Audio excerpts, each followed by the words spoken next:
네, 오늘 배우신 내용들을 OX 문제로 함께 풀어보도록 하겠습니다. 1번 지문부터 보시죠.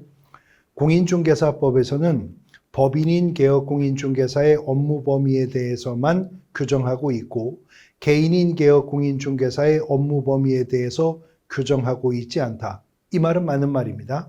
따라서 다른 법령에서 허용하고 있지 않는 한 개인인 개업공인중개사의 겸업 자체가 불가능하다고 보는 것이 통설이다. 아닙니다. 오히려 개인인 개업공인중개사에게는 공인중개사법이 겸업을 제한하는 규정을 두고 있지 않기 때문에 개인인 개업공인중개사는 중개업과 겸업이 가능하고 관련 법령에 저촉되지 않는 업무라면 어떤 업무든 자유롭게 겸업할 수가 있는 것이죠.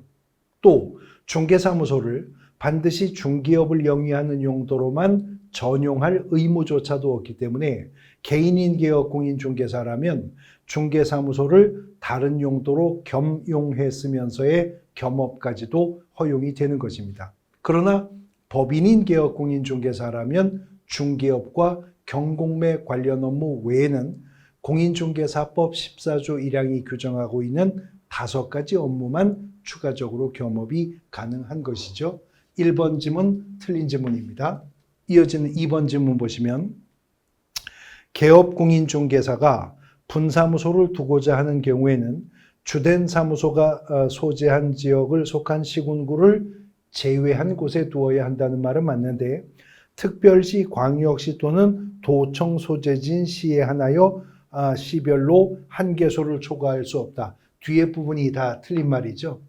분사무소는 주사무소가 속한 시군구를 제외한 시군구에 설치하되 시군구별로 한 개소를 초과할 수가 없다입니다. 그러므로 예를 들어 강남구에 중개사무소가 있다면 강남구에는 분사무소 둘 수가 없겠죠. 그러나 서초구에 하나, 송파구에 하나, 강북구에 하나, 노원구에 하나, 중랑구에 하나, 동대문구 하나, 시군구마다 한 개씩의 분사무소는 둘 수가 있게 되는 것이니까요.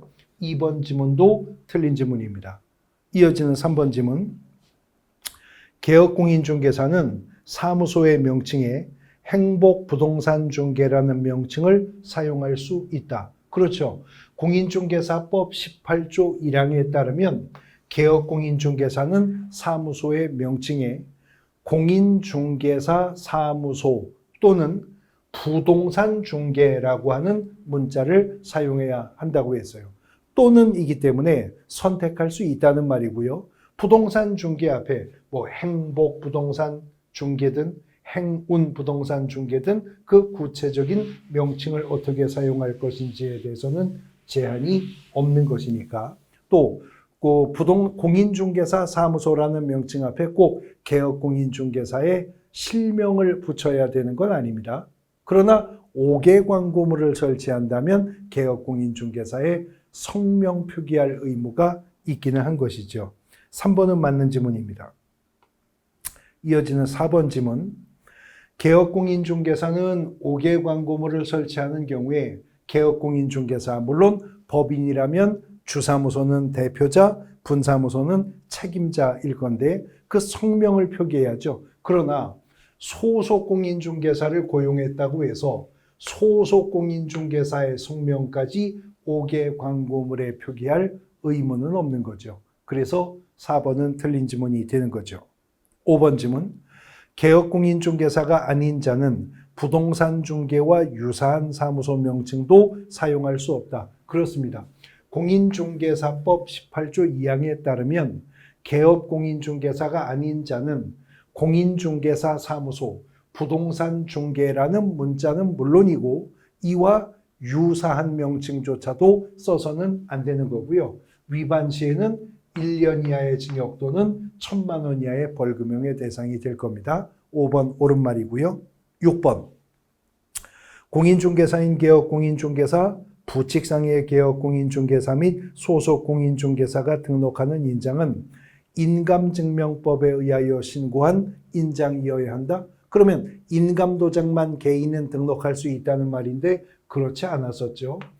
개인이 인장을 등록하는 방법은 가족관계 등록부나 주민등록표에 기재된 성명이 나타난 인장으로서 괄호 세로의 크기가 각각 7mm 이상 30mm 이내의 규격이라면 꼭 인감도장 아니어도 그 인장 등록하여 사용할 수가 있는 것이니까요. 7번 지문. 개업공인중개사가 2개월 이상 휴업하고자 하거나 1개월 이상 폐업을 하고자 할 때 이를 신고해야 한다. 휴업 신고는 개업공인중개사가 2개월이 아니라 3개월을 초과 이상이 아니고요. 3개월을 초과해서 휴업하고자 할 때 신고 의무가 있고, 폐업은 폐업 기간이 얼마이든 상관없이 항상 폐업 전에 사전 신고해야 되는 것입니다. 그래서 7번 지문 틀린 지문이 되는 거죠. 8번. 전속중개계약은 중개 의뢰인이 특정한 개업공인중개사를 정하여 그 개업공인중개사에 한하여 중개대상물을 중개하도록 하는 계약이다. 그거를 우리가 전속중개계약이라고 하죠. 그래서 전속중개계약이 체결되면 개업공인중개사는 전속중개계약서를 사용해야 되고, 전속중개계약을 체결했다면 정보공개, 의뢰받은 중개대상물에 대해서 정보를 공개해야 되고 2주일에 1회 이상 업무 처리 상황 문서 통보할 의무가 개업공인중개사에게 생겼었던 것입니다. 이어지는 9번. 거래정보사업자는 중개 의뢰인으로부터 의뢰받은 중개대상물의 정보에 한하여 공개해야 하며 의뢰받은 내용과 다르게 정보를 공개해서는 안 된다. 부동산 거래정보망은 개업공인중개사 상호 간의 정보교환 체계였었던 거죠. 그러므로 중개 의뢰인이 아니라 개업공인중개사에게만 정보공개 의뢰받을 수가 있습니다. 만일 거래정보사업자가 개업공인중개사가 아닌 자에게 정보공개 의뢰를 받아 공개하면 지정이 취소될 수 있을 뿐만 아니라 1년 이하의 징역 또는 1,000만 원 이하의 벌금형의 대상이 될 겁니다. 마지막 10번 지문. 개업공인중개사는 법률상 별도의 규정이 없는 한 직무상 알게 된 비밀을 지킬 의무가 있으며 이를 위반한 때